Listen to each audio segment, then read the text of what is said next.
고 장자연 씨 성폭력 사건의 목격자로 당시 검찰에서 관련 내용을 진술했었던 소속사 동료 배우가 사건이 일어나고 9년 만에 JTBC와 인터뷰를 했습니다. 검찰이 가해자를 오히려 믿고 있었다고 주장했습니다. 사건 이후 한국을 떠나 살고 있는 윤모 씨는 재수사에서 인터넷 등을 통해 진술을 또 하고 있다면서 앞으로도 조사에 성실히 임할 것이라고 밝혔습니다. 임지수 기자입니다. 윤 씨는 고 장자연 씨와 함께 소속사 대표 김모 씨로부터 여러 차례 술 접대 자리를 강요받았다고 주장했습니다. 소속사 대표의 폭력적인 성향을 모두 익히 알고 있기 때문에 안 갈 수가 없는 분위기였습니다. 2008년 8월 서울 청담동 술집에서 있었던 소속사 대표 김 씨의 생일 파티가 대표적입니다. 조선일보 기자 출신으로 정계 진출을 시도하던 조모 씨의 범행도 생생하게 기억한다고 했습니다. 당시 탁자 위에 있던 언니를 끌어당겨서 무릎 위에 앉히고 성추행까지 이어졌습니다. 이런 일을 직접 본 것은 처음이었습니다. 윤 씨는 지난 2009년 수사에서도 자신이 목격했던 일들을 자세하게 털어놓았다고 했습니다. 그런데 13차례 소환 조사를 받으면서도 뭔가 이상하다는 느낌을 받았다고 말했습니다. 가해자로 지목된 조 씨를 오히려 믿고 있어서 이상하다고 판단을 했습니다. 검찰 수사 당시 분위기를 떠올리다 한동안 말을 잇지 못했습니다.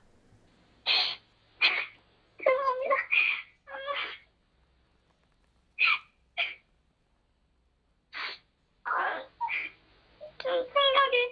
저도 충격이 컸고 언니와 저만 있었기 때문에 다른 사람들이 말을 맞추면 어려울 것이라고 생각했습니다.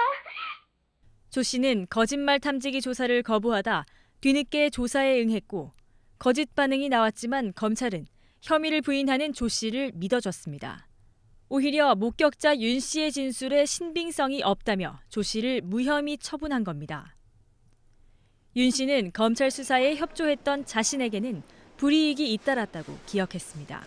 그 회사에 있었다는 이유만으로도 또 제가 증언을 했다는 이유로 드라마나 영화에서 퇴출이 되고 고 장자연 씨에 대한 미안함과 두려움에 정신과 치료도 받아왔다고 했습니다. 언니 억울함을 풀어주지 못했다는 것이 죄책감처럼 다가왔었고 있는 그대로 말했을 뿐인데 덮이는 것을 보고 두려움을 갖게 됐습니다. 윤 씨의 당시 진술 조서 등을 검토한 검찰 과거사위원회는 지난달 조 씨에 대한 검찰 재수사를 권고했습니다. 재수사에 착수한 서울중앙지검은 한 달여간의 수사로 9년 전 결론을 뒤집었고 사흘 전 조 씨를 강제추행 혐의로 재판에 넘겼습니다. 윤 씨 진술이 유의미하게 일관되고 당시 관계자들이 사건 실체를 왜곡시키려 한 정황이 명확하다고 판단한 겁니다. 윤 씨는 지난 2월 23만여 명이 참가한 청와대 청원을 보고 용기를 얻어 이번 재수사에 응했다고 밝혔습니다. 제가 용기를 내어서 사건 재수사에 이에 따른 인터뷰를 할 수 있게 해주신 국민 청원을 해주신 모든 분들께 진심으로 감사의 말씀 전하고 싶습니다. 윤 씨는 이제 곧 시작될 예정으로 알려진 과거사위원회의 재조사에도 적극 협조하겠다고 밝혔습니다.